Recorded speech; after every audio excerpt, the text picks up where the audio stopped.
Oftentimes things of this size and scope are years in the making. So even before I was working with Anderson, the folks that are behind Rock the Country, Nathan Ball and Shane and those folks had Anderson in their sights. You know, they had made a call to the Chamber of Commerce and got a good response, and they sent them to Adrian. By the time they called me, they were already kind of fans of Anderson. And I think what tips it over, though, and this is the thing about relationships do matter. I had done a lot of business with Peachtree. I had done business with them in Atlanta. I had done business with them in Augusta. Way back in the day when Bradley was first getting started in this business, I had done some shows with him at Clemson. So there's this long history of trust.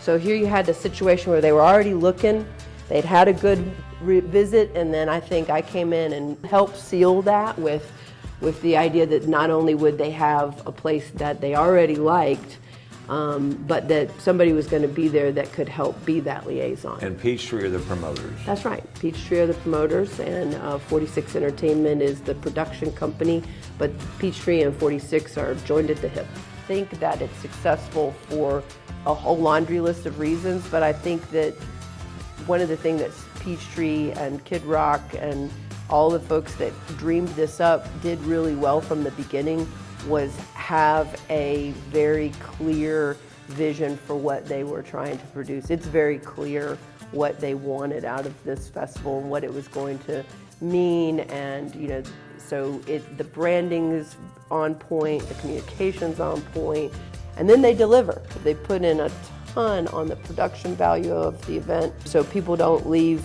disappointed in any way related to that. Once you're in those gates and you're in the mix of it, it is just pure joy. And people that go and people that see what's happening on the outside have no idea the work that goes into developing what ends up being a small city. That's right.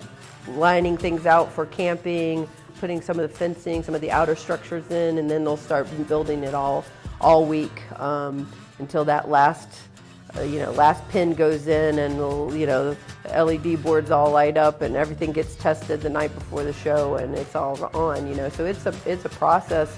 These guys are well versed at that. I think what's really impressive is not only do they have this festival, but they have a few others that they're running at the same time. So it's really a logistics puzzle for how to move everything and get it here at the most cost-effective way. And that's why it's great to have a local partner. And in some locations that they go to, they really don't have that benefit. But here in Anderson, it's also been year-round planning with Adrian's team, with Matt Hogan's team, Brian, and everybody who's connected to the county, from sanitation to security. And I can't say enough about the security and traffic planning. We just have an amazing amount of resources, and it's fine to have the resources, but to have those resources coordinated, that's what's really exceptional at Anderson. One of the things that's so sad is when folks get confused or duped. There's a lot of bad actors out there selling fake tickets, or it's doing stuff on Facebook or third-party sites. If you go to rockthecountry.com and buy your ticket through that site, that is the best way. Not only are you going to get the best price available, but you're going to get the communication back that you deserve. Once you buy a ticket, now you're getting the communication direct from the festival. And that's so critical. And I would say anytime to anybody listening to this program, always go to the venue or to the promoter's site. Third-party sites are just bad news.